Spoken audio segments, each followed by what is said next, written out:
সবাই খেজুর খেয়ে খেজুরের বীজের সামনে রাখে, বিশ্বনবী খেজুর খেয়ে বীজের সামনে রাখে না, পাশে ওনার মেয়ের জামাই আলী, আলীর বীজের সামনে রাখে। খাওয়ার পরে সবার সামনে বিচি সমান, নবীর সামনে কোনো বিচি নাই, আলীর সামনে বিচি বেশি।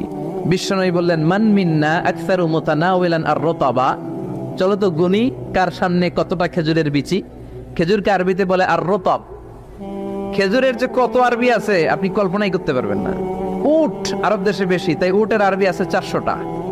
খেজুর হয় বেশি, খেজুরের আরবি আছে 100 খানি।